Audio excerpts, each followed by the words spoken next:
Hey everyone, and welcome back. We have got a juicy deep dive for you today. We're time traveling back to the Victorian era, but with a twist. Forget those stuffy history lessons.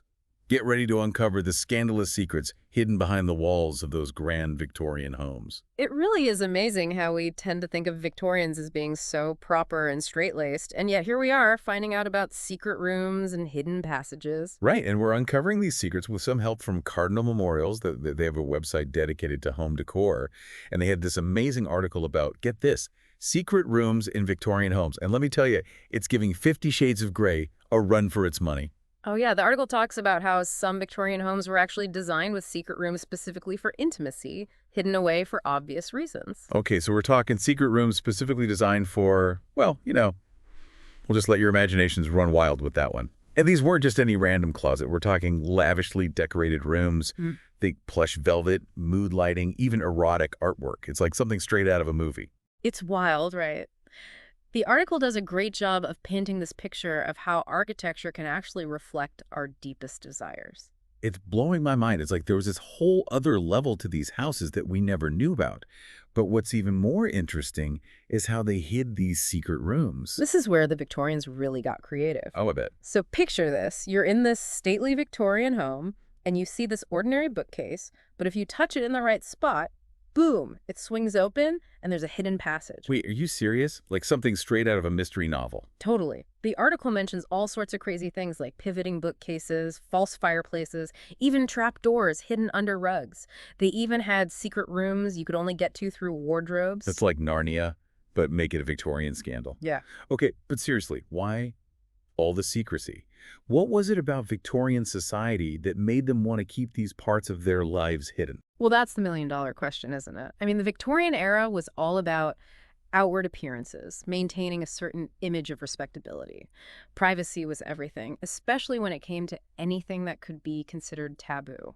Yeah, and in a society that was so obsessed with keeping up appearances, these hidden spaces, they were like a way for people to be themselves, a place to express themselves freely away from all the judgment and scrutiny of society. It's like having a secret identity, a whole other life that only a select few get to see. Exactly.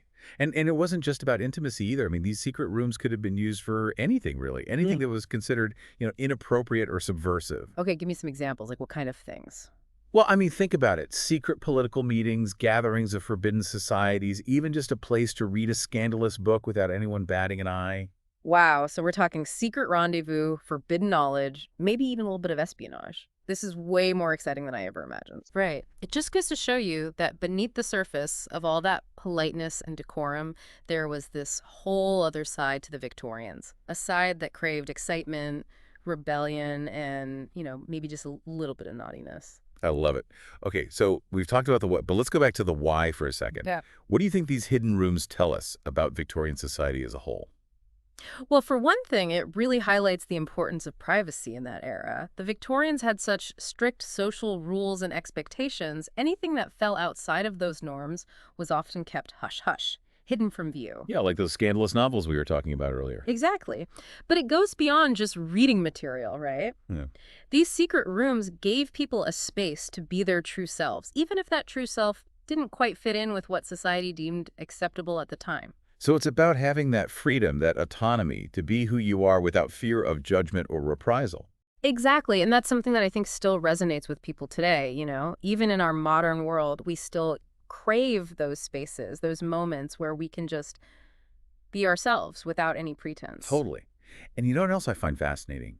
This whole idea of hidden rooms.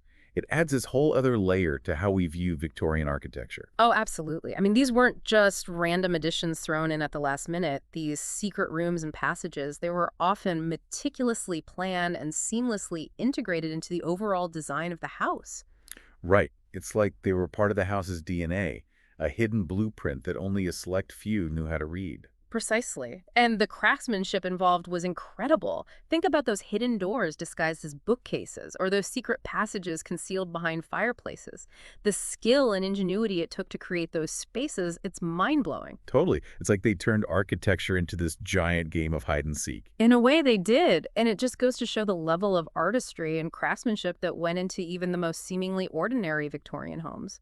Welcome back, listeners. We are picking up our conversation about those super cool secret rooms in Victorian homes, It really makes you wonder, like, how many people walked by those houses every day and had no idea what was hidden inside? right? And it's like you said earlier, it's like a whole secret world hidden in plain sight. Exactly. This whole topic has been such a fun one to think about. I feel like I've learned so much, and it's definitely given me some ideas. Oh, like what? Well, I don't know about actually having a secret room, although that would be amazing. But it's more about the idea of having a space that's just for me, you know, a place where I can escape from the everyday, just be myself. I totally get that. I think we all crave those little sanctuaries, those spaces where we can unwind and recharge. Exactly. But okay, before we get too carried away with our dream homes, let's talk a bit more about the Victorian era itself. What else do you think these secret rooms can tell us about the people who lived back then? Well, I think it speaks to their ingenuity and resourcefulness. House. Well, think about it. They were coming up with all these clever ways to create these hidden spaces, often with limited resources. They had to be really creative and innovative to make these rooms blend in seamlessly with the rest of the house. That's true. And I guess it also shows how important privacy was to them. Absolutely. I mean, privacy was a luxury that not everyone could afford back then. So the fact that they went to such great lengths to create these secret rooms, it suggests that they placed a high value on having a space where they could truly be themselves without fear of judgment or intrusion. Yeah, and it's funny because even though we live in a very different time now, I think that need for privacy is just as relevant today as it was back then. Oh, absolutely. I mean, we might not have secret rooms hidden behind bookcases, but we have our own ways of creating boundaries and protecting our personal space. Whether it's through social media settings or just taking some time for ourselves each day, I think it's important to carve out those spaces where we can disconnect from the outside world and just be. I couldn't agree more. Well, I think that's a perfect note to end on. A huge thank you to Cardinal Memorials for inspiring this amazing conversation. Be sure to check out their website, listeners, for more fascinating articles on home decor, history, and everything in between. Yes, definitely worth a visit. And to all our listeners, thank you for joining us on this journey into the hidden world of Victorian homes. We'll be back next time with another deep dive. Until then, keep exploring.